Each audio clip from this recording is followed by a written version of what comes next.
This episode's made possible by New Masters Academy, the world's absolute #1 art school in the entire world. Click the link down below for a free 7-day trial. Thank you, New Masters Academy. I am deep in the annals of your mind. I am deep in the annals of your... Hi everybody, welcome back to the Honey and Absinthe After Hours podcast. We're your hosts. I'm Vincent, a background designer for the Hollywood animation industry. And I'm Janet, the ex-Disney artist turned independent creator, and this is a podcast about all things art, business, and whatever we feel like. Now today we're going to talk about why the new Hollywood strategy might actually work this time. But before we get into it, make sure to like, subscribe, jingle all our bells and buttons down there. Click the like button. Hello everybody. Welcome to a new episode of the show. Good to see you. Hope you're doing great. How are they looking? How are they looking today? You look great this fine Monday morning. Oh, it's getting warmer, and all those puffy clothes are coming off very slowly. I'm excited. I'm so excited. So Janet Chan, it's been a long time since we did an episode about the comings and goings of the Hollywood system. A lot of news. Some good, some bad. Some might sound bad, but might actually be good. Some might be good, but actually might be bad. We will go through all of it in this episode. But there's a lot of places we could start. We could start with James Gunn's new plan for WB. We could start with Bob Iger's restructuring of Disney, it looks like. Where do you want to start? Let's start with Disney and work our way through all the different studio news that we have conveniently not talked about for the past month. We were waiting for it to build up in the Hollywood colon. Yes. So, do you know a thing or two about Disney? I know some things. I know enough to look at what's happening and go like, very interesting.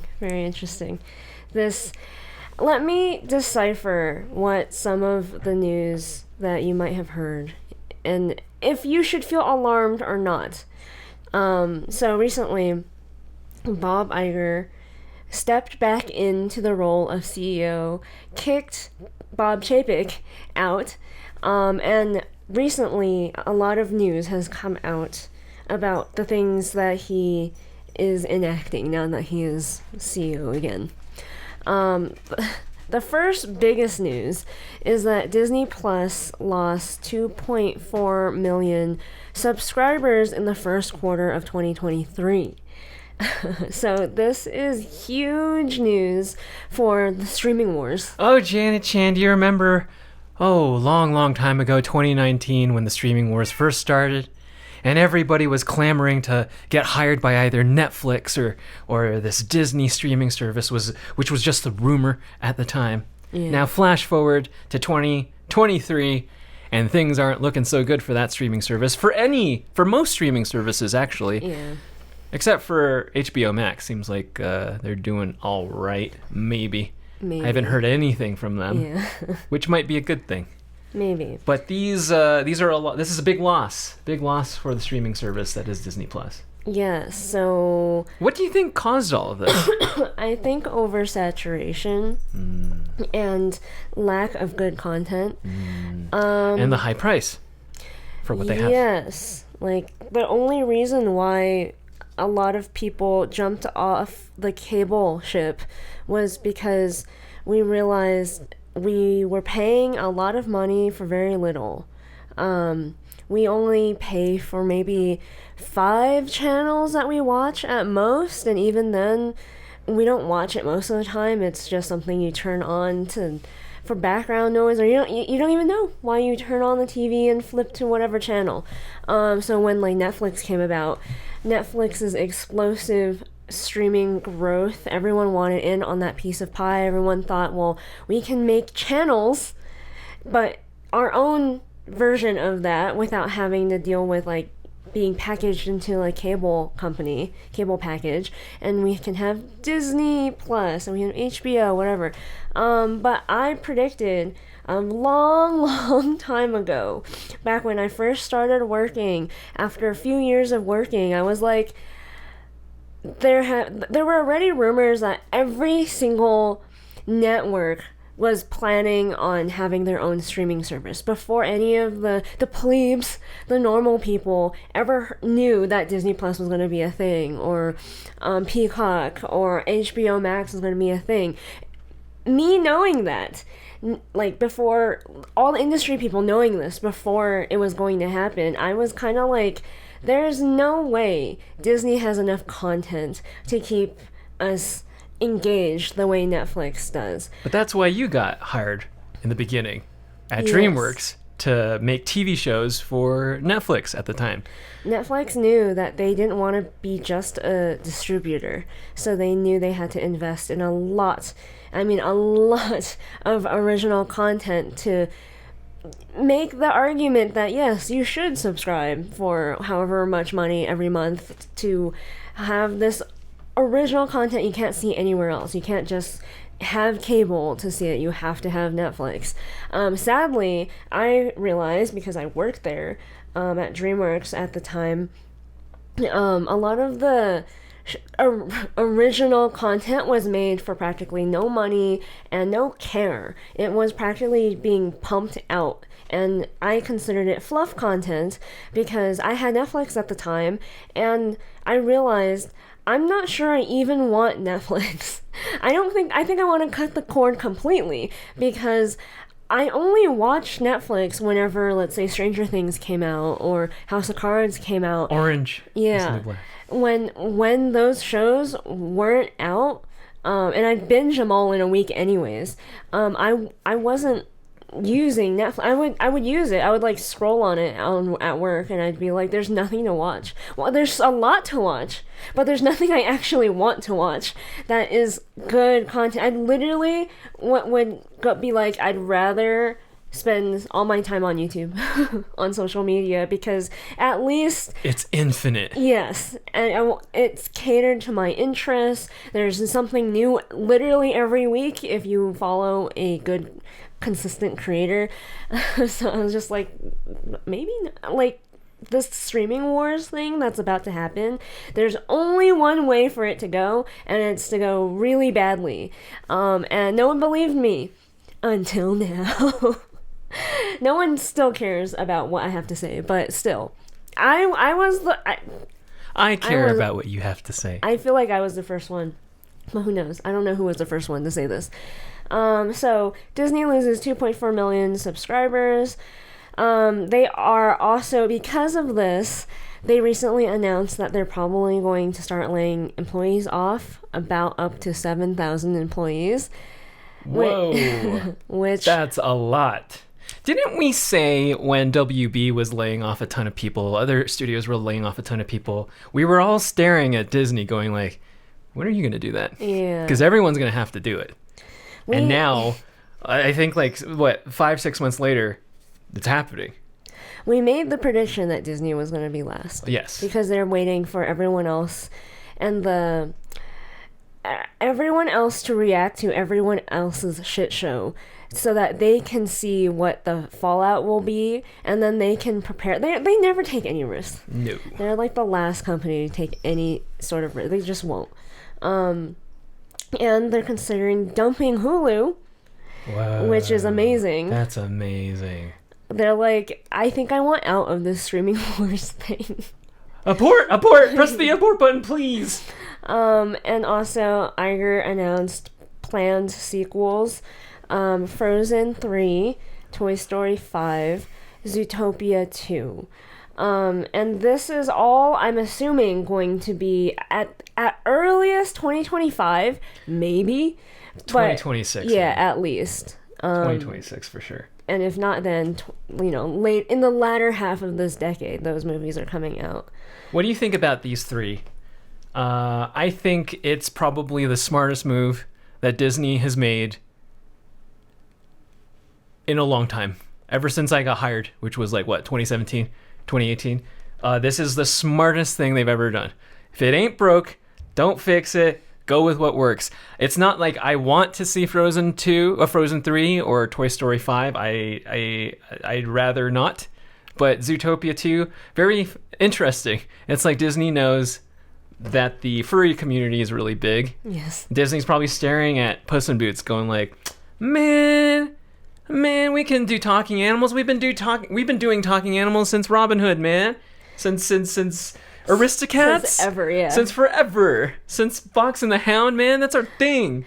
And it really seems like Disney's going with what they know works. And it's not just Disney, actually. It's a lot of the other studios, too.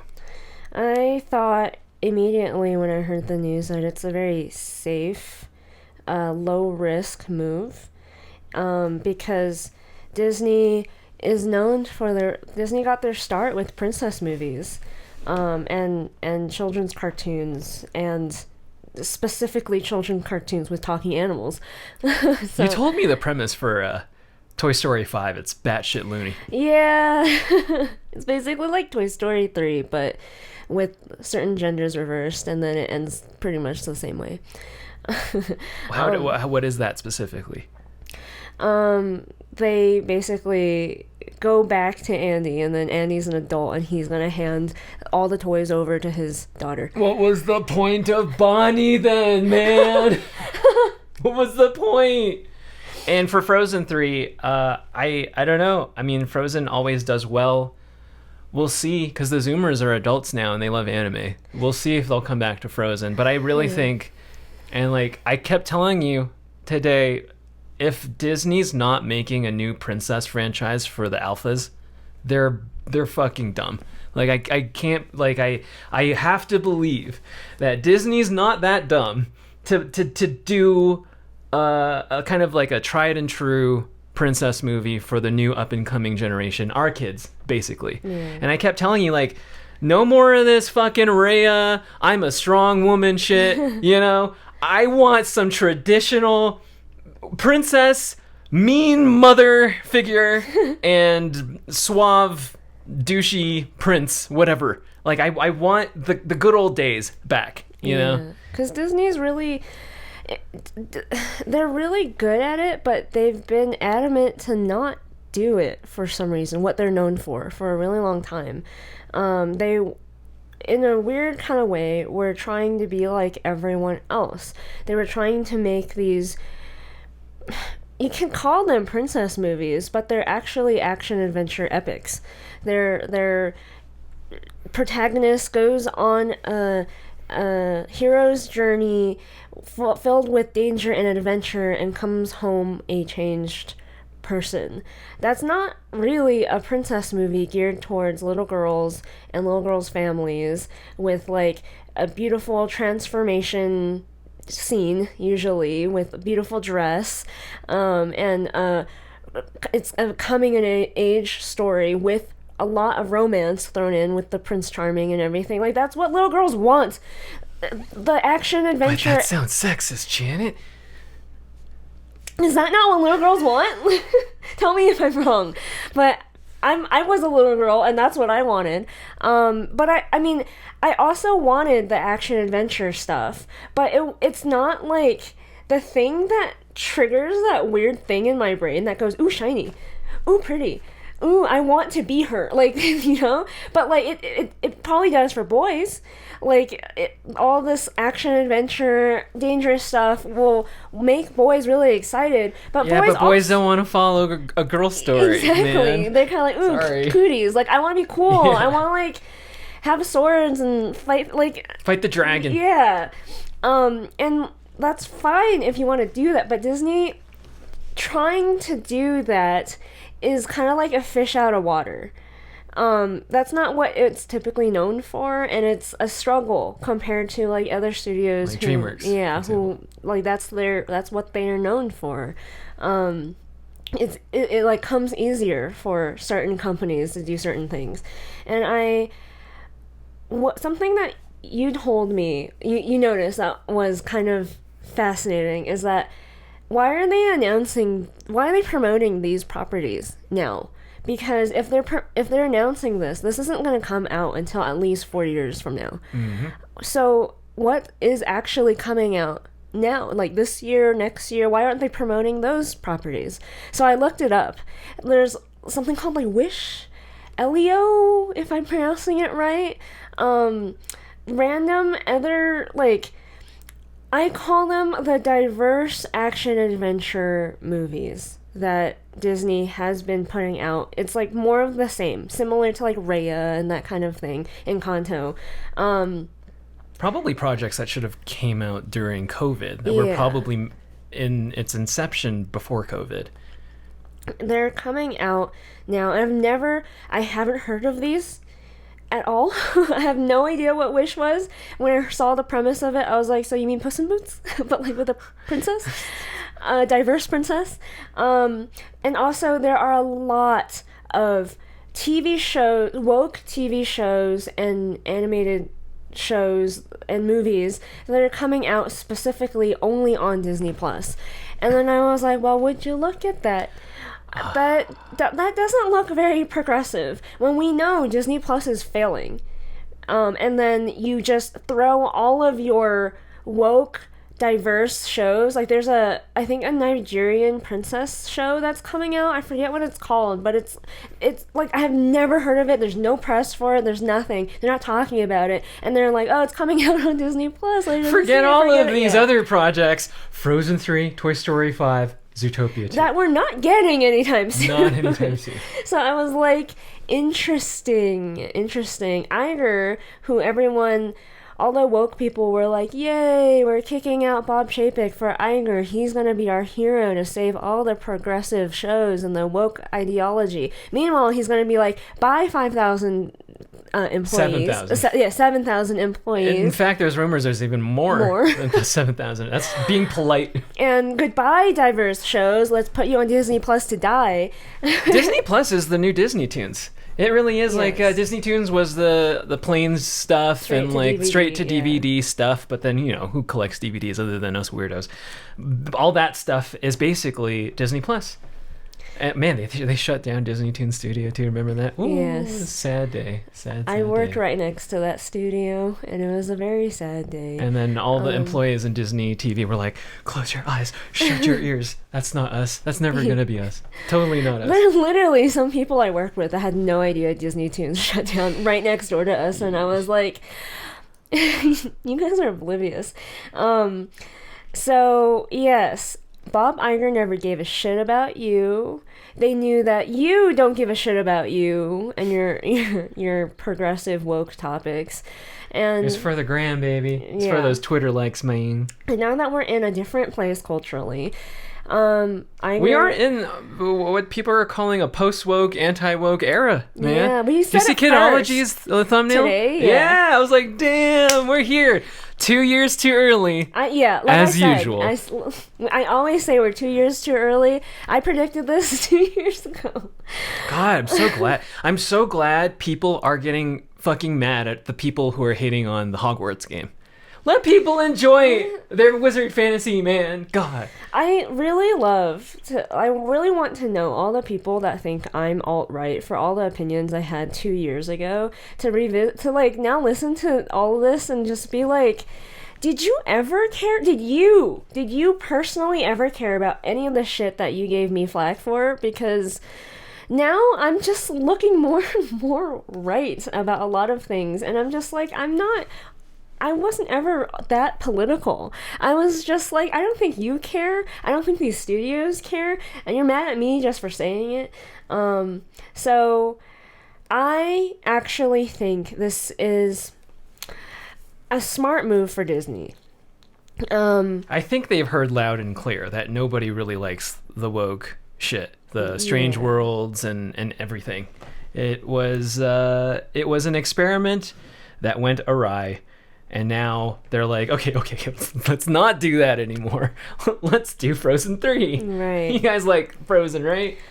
I, at first, was kind of like, man, there are two strategies to go about dealing with a not so great economy, which is, I think, what this is a reaction to. All these studios are reacting to the economy. It's either you go with what you know people respond to and what you do best, and Hollywood likes to do this thing. These bigger studios like to do high risk, high reward stuff. They don't like investing in indie movies. They don't like investing in smaller budget movies, because when you watch Dan Mural and Charts with Dan and you see like the box office thing, even if like a small movie, like The Lost City or Massive Talent or Emily the Criminal, even if these smaller, they're not small, but smaller movies have really successful opening weekends and they have all this great press, they're still at the end of the day only taking home like, what, 100 million at best? Whereas like that's a weekend for a Marvel movie. That's a weekend for like a big Star Wars movie or something like that. So they're banking, even they like to make that risk. They like, even though it costs 100, 200, 300 million just to make something like Avatar or whatever, they're hoping they'll make $1 billion, $2 billion and all this profit in like a few weeks. But that's a really high risk. Like you look at Avatar, I don't believe any of the profit numbers. I have no idea how that movie is making its money back. They're not, what's the word? Open? Forthright? There's Honest? a word for it. Yeah, they're not being open with how much this movie actually costs to make and how much they've already invested, not only in that movie but like in all the other movies, and the numbers keep changing of like what they need to actually make their money back. Before the movie came out, it was 2 billion, and then they brought it down to like 1 point something billion, and then they, when profits were looking a little bit more optimistic, they changed it again, and I was just like, you're lying to us. But the numbers at the end of the day don't lie in your bank account. And so, I don't know. You know what's not a lie? 7,000 employees who are jobless. Yes, who are going to be laid if off. Avatar was really successful, I don't think that would have been as severe as it looks, man. Yeah. Or like dumping Hulu and I don't know, like letting all the shows that are in production or have been in production or pretty much ready to go just die on the vine, while they are heavily promoting Toy Story and Frozen of all properties and Zootopia. So that's one way of doing it, to do the high risk, high reward thing, but on something that you believe in more, which is easier, I guess. Frozen, like how I in my opinion, I think there's still a chance for Frozen 3 to not make a lot of money. Like, I think to think that there's any idea of a sure thing in Hollywood is a mistake. It's different times too. Yeah, like you can't just assume, oh, because it's Frozen it'll make a lot of money. Just because it's Avatar it'll make lots of money. Just because it's a Marvel movie it'll make lots of money. Like, everything in Hollywood is a risk, and I don't like thinking about things that way. And then the other strategy that no studio is going to take this advice, but is to spread the money around to a lot of smaller indie projects, essentially, or at the very least smaller projects, so that if you, instead of banking all your money on Frozen, you can maybe make 5 princess movies. Yes, and then hopefully there's a new Frozen within the 5. Exactly, because what happens after Frozen 3 is it's probably gonna end. Like, no, I don't want there to be a Frozen 4. Yeah, exactly. 5. It's egregious that we're in Toy Story 5.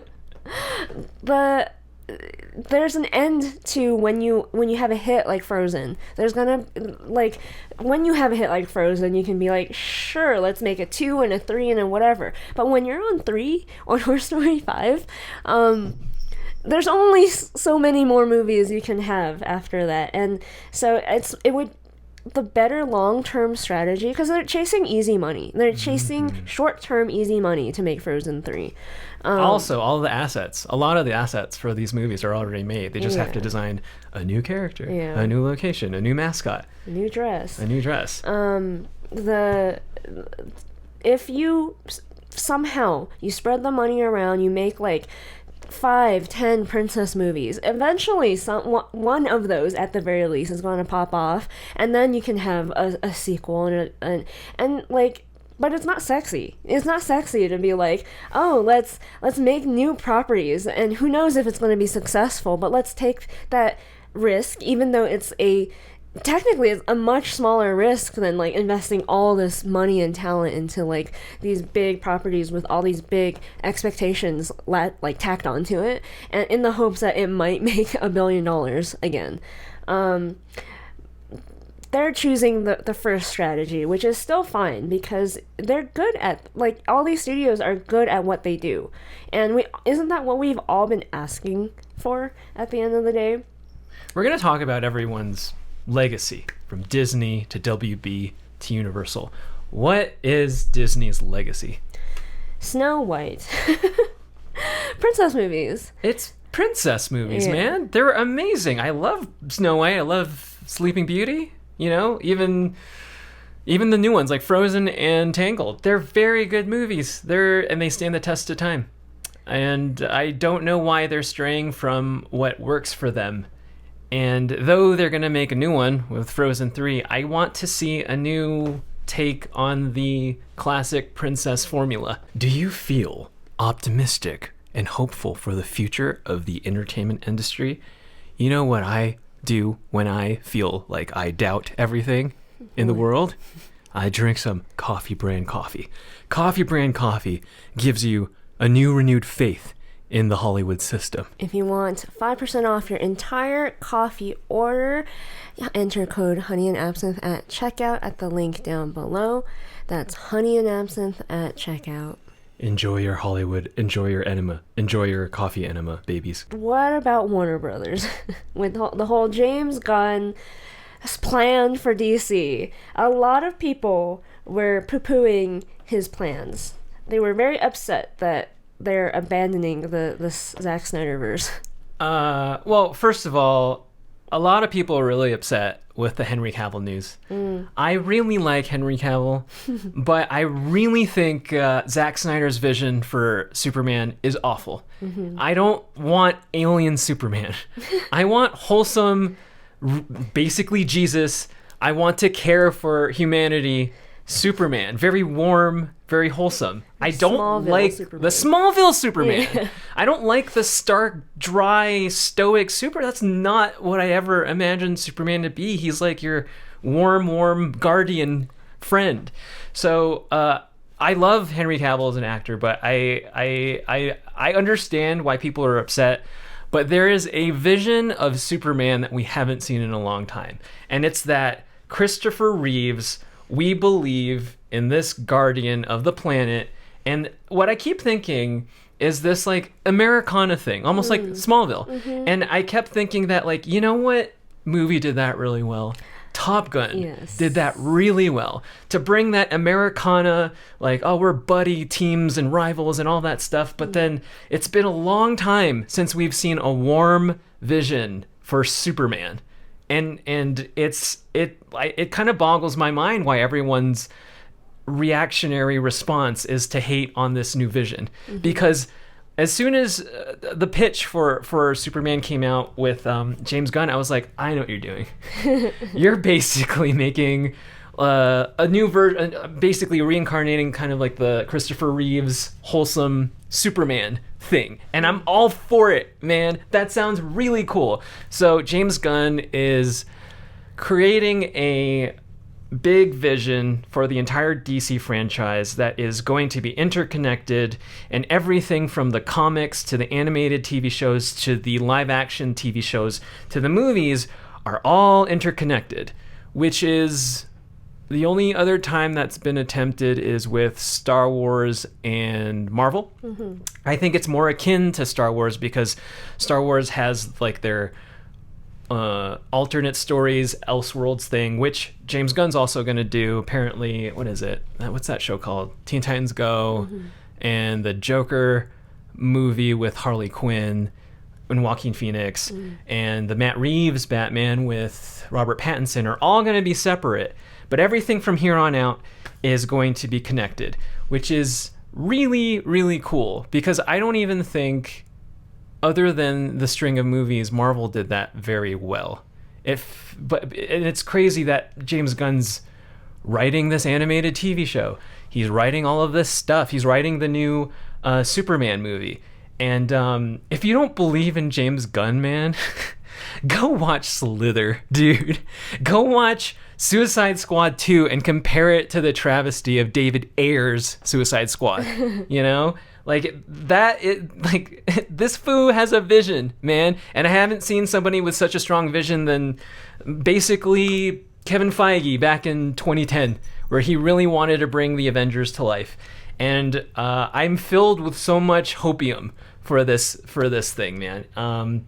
What else? Oh, and I'm also very, very, very excited for what he's talking about with Batman, because what was that? The Teen Titans Go movie, I think, joke about, like, the biggest joke was Robin was like, why aren't you making movies about me anymore? Why aren't there Batman movies with me anymore? And I would always think that, because it's like, for the past decade, just like the Zack Snyder vision for Batman, for Superman, Batman has always been like the easy Batman, the stoic, brutal Batman, or the coming of age Batman, or whatever. But we haven't seen in cinema a father and son Batman story, which has always been the Dick Grayson Batman thing. I failed you as a father for Jason Todd. And holy shit, I have an out-of-wedlock kid in Damian Wayne. And it's amazing that they're choosing, out of all the Robins, they're choosing Damian Wayne, because it is the literal, like, it's the easy pitch to any random person who doesn't really read comic books, who isn't a nerd. Personally, I always would have loved to see the Death of the Family arc in a live-action format. But it's a lot. You're going to have to, like, explain, like, oh yeah, Dick Grayson was Robin, but then he retired because he's angsty now and doesn't like Bruce. So Bruce adopted a new Robin who's really violent, and then he gets killed by the Joker, and then he becomes a vigilante who is totally fine with killing people. It's a hard sell, I understand, but it's a gut-wrenching story. I love it a lot. But an easier sell is that kind of like an older, jaded Batman is just doing his thing when his old flame, Talia, goes like, hey, I had a kid with you, and he's like 7 now, and I'd like you to raise him, because the alternative is to get my asshole grandpa to teach him how to live life. And that's such a great sell, because what I love about Damian Wayne versus Jason Todd is that Bruce has this thing with Damian that he's like, I fucking hate you because you remind me of me. Mm-hmm.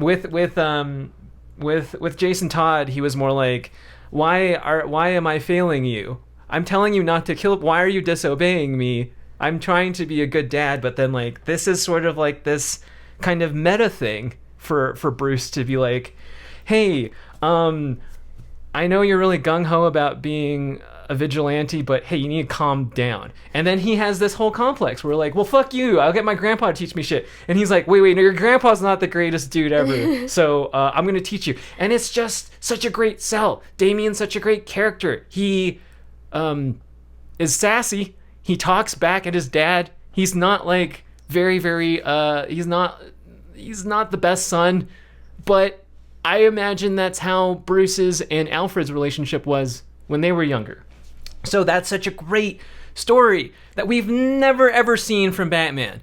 Batman being a dad, like, since when? This is great. I don't understand why people aren't rejoicing over this. This is one of the best, I think, to me, out of all the news about James Gunn.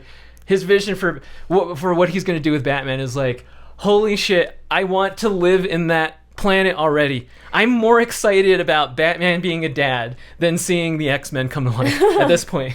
Like, I can't, because I never believed WB would do it. They would always, like, Christian Bale said, I think to what is it, Christopher Nolan and everybody, that he would never do a thing with Robin. And I was like, it's the natural course of what Batman should be. He needs to end up at this place, and I want to watch him be a dad for once instead of an asshole dude. Broken dude. I'm a broken Batman.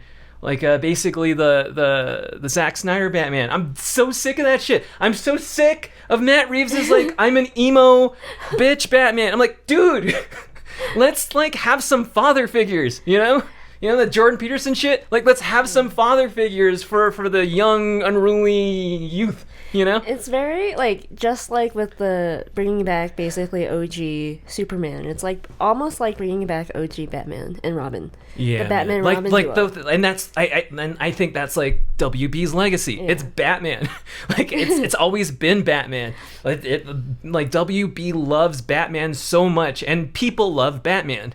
And that's cool. I think, you know, for whatever you believe that Disney has done with Marvel, it's sort of a new thing. WB has been doing Batman and Superman for almost a decade now. I mean, not a decade, almost a century now. Century's 1,000 years, right? Century's 100 years. Oh, centuries, yeah. For almost a century now. And I think this is their way of going back to their roots.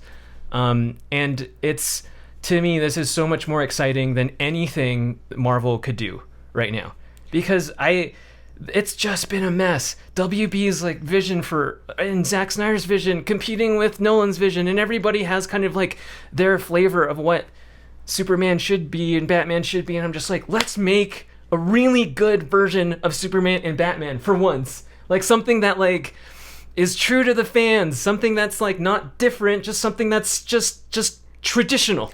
The traditional Batman and Superman, man. I feel like they've never really done a really good traditional version, but then they got so gung-ho with the whole trend of like making it brutally different. realistic. And and like, dark. And I'm like, fuck being dark, man. That's such an archaic 2010s like aesthetic. I'm so sick of that shit. I want hope. And Top Gun gave me hope. And I want to see that. WB. You got this, I believe. And then on the animated side, oh, and it seems as though the trend I keep seeing is to resuscitate dead TV shows that worked. So, for example, Gumball was, I mean, it's not really my cup of tea. It's more of a Zoomer thing to like Gumball. But Gumball was really, really popular with the young ones, with the younglings. And then it ended. It ran its course. And now Cartoon Network, WB, whatever the fuck you want to call it, is resuscitating that property as well as Aqua Teen Hunger Force, because, you know, you need the stoners too. You know, you need the kids and you need the stoners locked in their couch. And I thought that was really interesting. And Rick and Morty. Let's talk about Rick and Morty. Oh yeah. Apparently, it's not real yet. It's alleged, but Justin Roiland is a woman beater and Allegedly. says really, really inappropriate shit to young people. Allegedly. Allegedly. But come April, I'm pretty sure it's not going to be allegedly, man. All the people who work at these studios know how much of a fucking asshole their executive producer is, man. Are, yeah. They're pretending they're riding off the fame of the thing that they haven't created, that this showrunner has created. But little do they want to actually admit they are pieces of shit human beings. And like I was like, what a great consolation prize for Rick and Morty that Dan Harmon is going to be the head of that project, and he's not that great of a motherfucker either. And I'm just like, well, I don't know. We'll see if they're gonna renew Rick and Morty, but I don't know, man. So I don't know.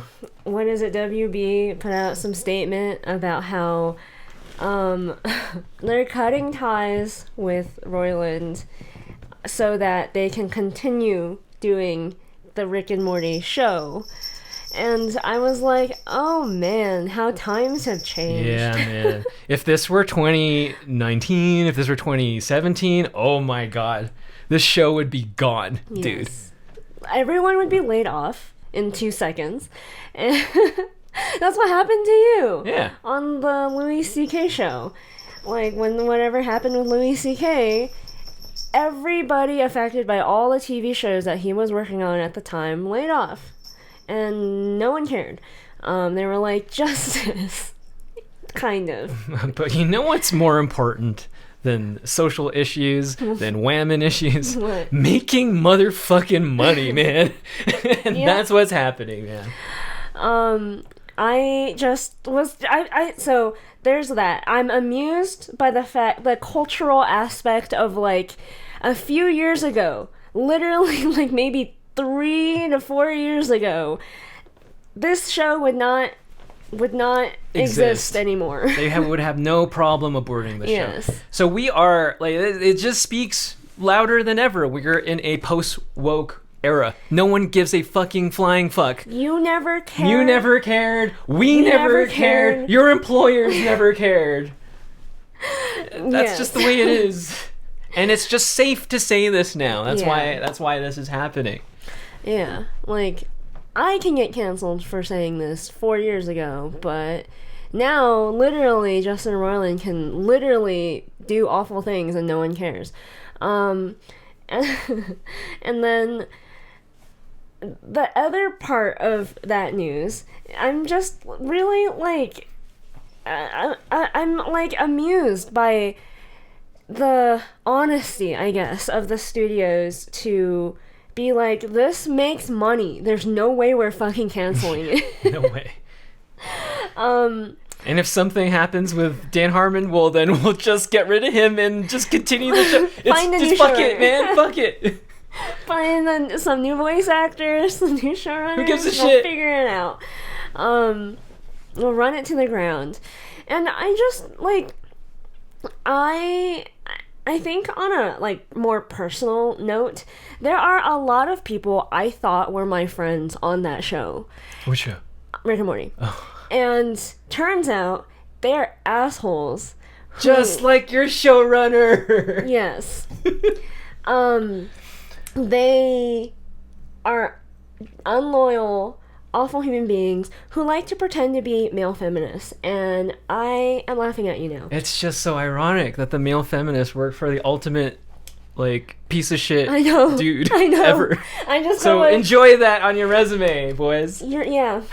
Jesus Yeah. Christ, it's just so, Enjoy putting like, Rick and Morty on your resume and bragging to everyone now. the And simulation man. And taking a big fat shit on me, a woman who has known this for a very long time. All you guys suck. So okay, thank you, universe, for yet again providing. The universe provides. The universe always. provides karmic justice. So that's WB. Fascinating stuff, but it's also like a very, like, we need to survive and we need to get creative and we need some vision, man, and no matter what happens, we need to keep the money makers money making. Yes. And then this is okay, there's Universal on Twitter tweets this pretty innocuous, in my opinion, tweet of, I think, The Thing as Yes. a screen John cap. Carpenter's The Thing, the OG The Thing, the greatest, with the greatest. caption VFX artists could never, or something like that. No, Oh no, they said CG could CGI could never. Basically praising how amazing the practical effects of The Thing was. I thought it was just a fun tweet. And then apparently it blew up because the VFX artist community got really butthurt, man. They got really butthurt, like so butthurt. Oh my god! And like, as a VFX artist, wouldn't you agree? Like as much as I loved looking at computer generated animation worlds or whatever. My god, looking at The Thing is magic. Like, that truly is magic to me. Like movie magic. The guy going, oh, and the fucking hand and the thing, and I'm like, my hands. It's just like, that was fucking real, dude. It's like fucking like the Beatles recording the tape. That was like fucking real legit shit. And all these VFX artists are basically like beat makers. Like, come on. When you explained it to me, I thought it was like nobody trades people on Twitter, like, who are just like angry random artists. You wouldn't know who they are. These are people with blue checks. These are people who made VFX artists. their lives about cartooning with computers. Yes, or you know, rendering With whatever, computers. Yeah. Something that the AI will do very, very soon. And this wasn't one. This wasn't two was or a three. legion It was of them. a lot. It was a lot of them. It's like they all shared in their fucking Discord group. Let's shit on fucking Universal. They're making us look bad. And I was like, this isn't. I don't think this is about you. I was just kind of like, this is. To take it so personally, I was like, these are grown ass Dudes, man. dudes. Yeah, these are grown ass men and women. I didn't see any women, honestly, but like, it's a male dominated field, but these are grown ass men, and I was like, you're okay. There's something that's not being said here, and it's that if Universal thinks this way, this reverently about practical effects, it kind of means What do you think's gonna happen? Yeah, and how at the same time doesn't think much of CGI. They're going to make more movies with practical effects, especially with all the trends of 2023 shows that people really respond to practical effects. It's in vogue again. Yes. We are finally here, where it used to be really in vogue to make something like Avatar, but people are really enamored with watching Tom Cruise risk his life, jumping off a cliff with a motorcycle, riding a jet throughout the sky. It's fucking real, or as real as it can be without risking the lives of the actors. It's more magic than what you can come up with on the computer. So I just thought that was really interesting. Universal, I haven't looked into it, so we don't know if they're going the same route as Disney or Warner Brothers of doing what they do best, but it seems like they are when they're like looking back at their catalog of amazing horror movies. What worked? Oh yes, the thing with all the gack and the KY jelly everywhere. Oh yes, those were the days. Let's bring that back. Yes, let's bring back, our pantheon of amazing horror movies, and that is Universal Studios' legacy. Yes, with the Mummy, like the old Mummy, the Wolfman, Dracula. That's their legacy. And it's interesting that they're looking back at that stuff, going like, "Hey man, Top Gun, like we can make a Top Gun. Yeah. We used to do great things with in-camera shit, man. We can do it again. We know how to do that. We know how to do that." I think then the VFX artist's response was not just being hurt, their pride being hurt. It was fear. Yeah, insecurity. That maybe this also means your jobs might be on the line. Because like a lot of these people can't. Practical effects is a very specialized field. Puppeteering, man. I knew a person growing up actually, in high school, who was mentored by one of the greats. I forget who. Jim Henson or. No, it was a horror guy. Oh. Yeah, he with makeup and practical effects, and he actually, I forget if he left high school early just to do it. He worked on movies in high school, and I was like, oh, that's really cool. And like,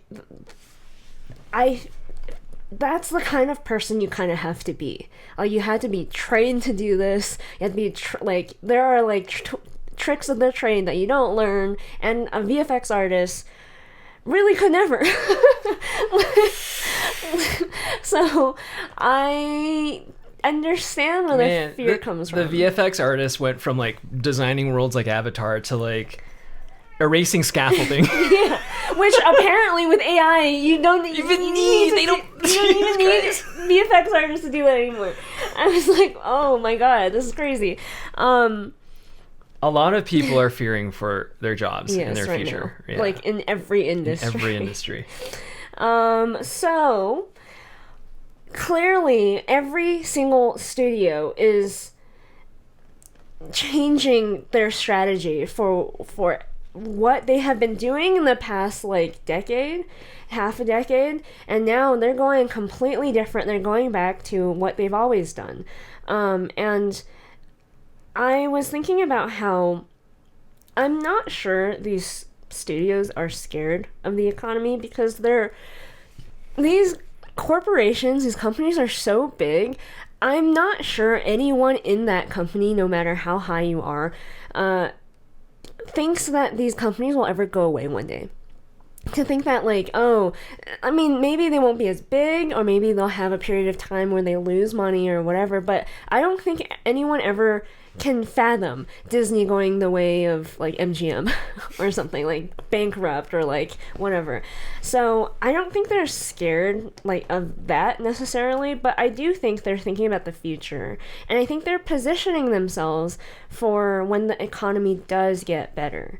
Because we all thought when Disney was king that, like, oh, well, it looks like Disney's going to be king forever. And now it looked like, wasn't there talk that whoever was some bigwig at WB was like, oh, we know that the Marvel shit is going down the toilet, and we want to be ahead of it. We want to get ready for it. Mm-hmm. And I think that's the big question mark, is when everything starts to look up again, because, you know, the economy goes up and down.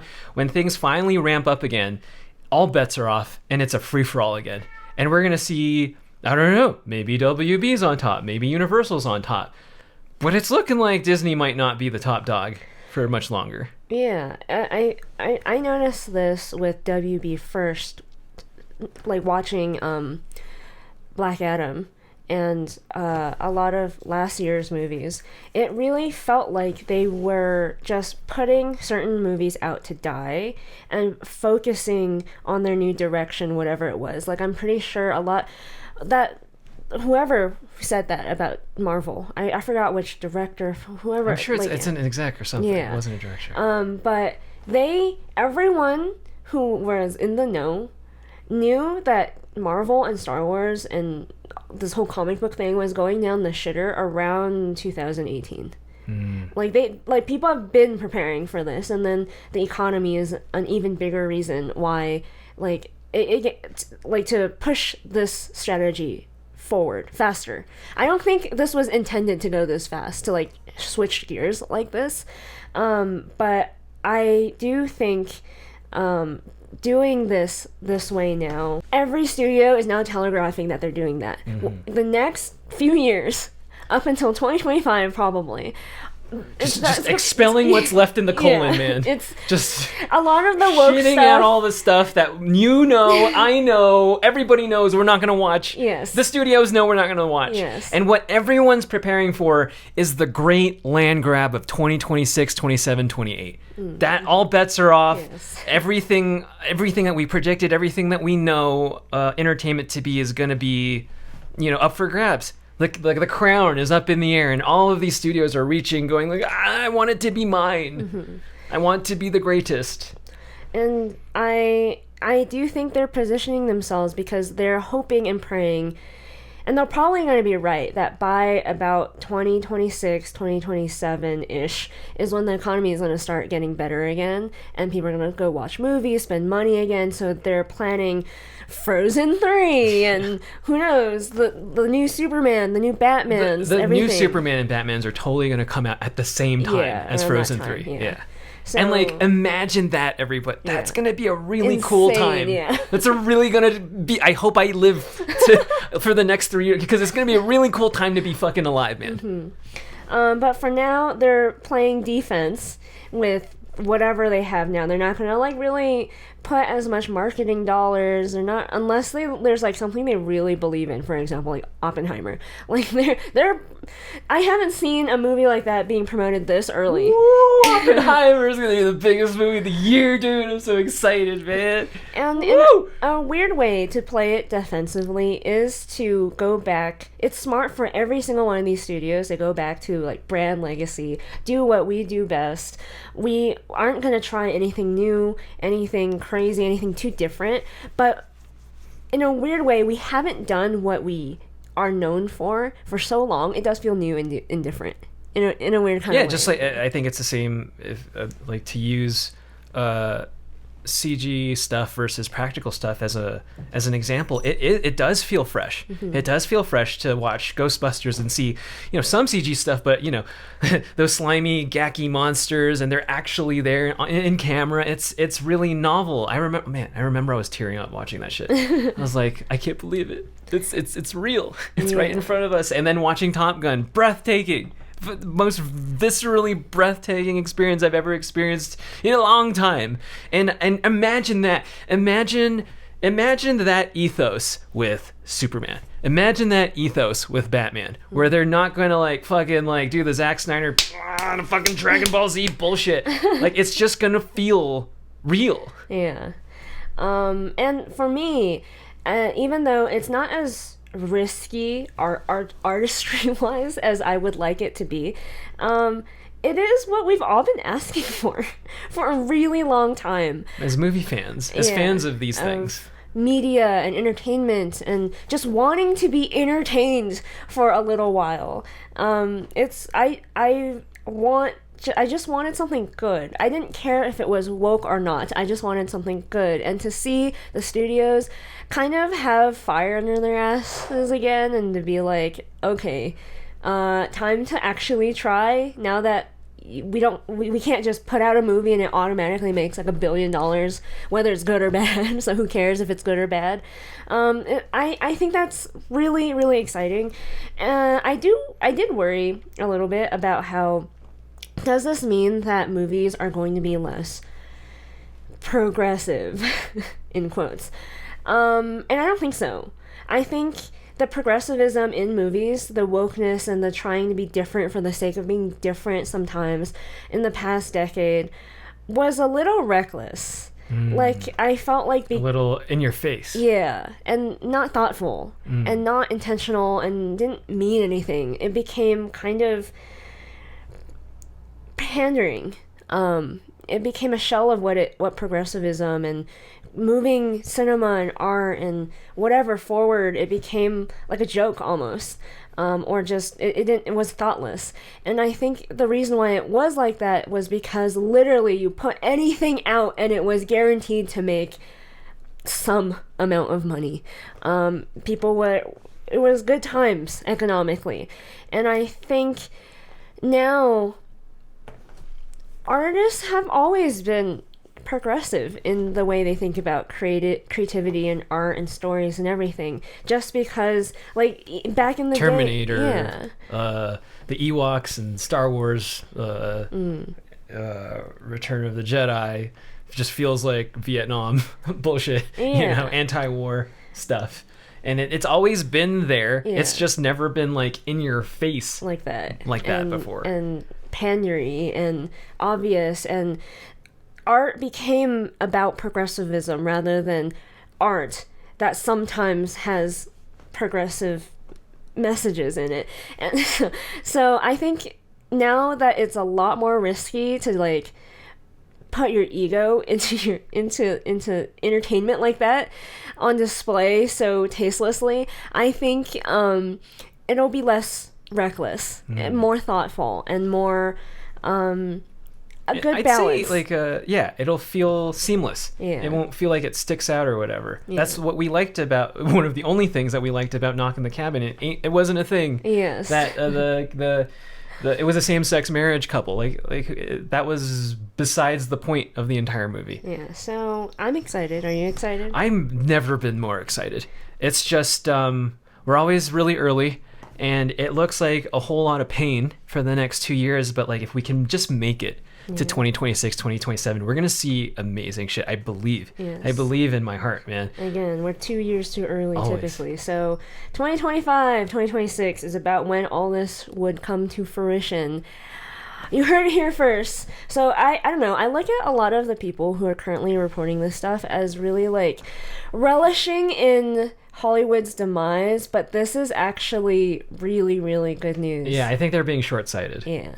So in this episode, we're recommending you watch RRR So we had to, because we're really diligent movie watchers. We're trying to watch all the Oscar noms, and some of them are just exclusively to Netflix. So we begrudgingly paid the $14 and immediately canceled, and we watched All Quiet on the Western Front, which was a movie. But Dan Merle was, what is the word, outraged that this Indian movie wasn't in the running for Best International. Yes. And he said that this movie, RRR, should have totally been up there. And we were really bored, and we looked at Netflix, and we were like, why do people pay almost $20 fucking for this bullshit? There's like, still seriously, nothing on there. every time I see an N, I go like, no, I don't want to watch that.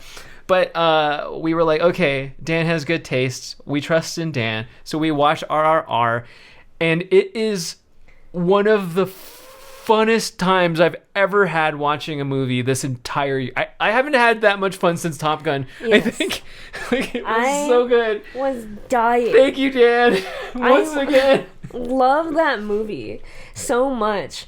It's I love the gusto. I love the dance numbers. I love the singing numbers. I love the drama, the bromance. Oh, I so love good. the bromance. The bromance, man. It's such a fun movie that doesn't take itself too seriously, but like takes the right things seriously, like the crazy action sequences and the fight scenes. Make no sense, but you're like, this is fun. This is I don't care. amazing. It defies gravity, defies logic, but who gives a shit? It's a movie. This is so good. I loved it so much. I loved it more than Everything Everywhere. I agree, man. Everything Everywhere was all right, I guess, but like, It's all kind of in the same genre, kind of dramedy action adventure. Yes. Oh my god, RRR blows Everything Everywhere out of the fucking water, dude. I'm really happy I watched it. Me too. I was trying to find I hadn't watched like most of the foreign movie categories, so I was trying to find them. I can't. Yeah. They're not available anywhere. I was so upset. But then I found RRR miraculously on Netflix, and I was like, hey, I remember Dan talking about it. I'm going to watch it. And I was thoroughly amused. I was like, this is like one of my top 2022 movies from India. Of the year. Amazing. Yeah. So amazing. We hope you enjoy the movie. Please watch that movie. It's a lot of fun. If you like this episode, like, subscribe, jingle all our bells and buttons, check out these other episodes here, and we'll see you next time. Wow.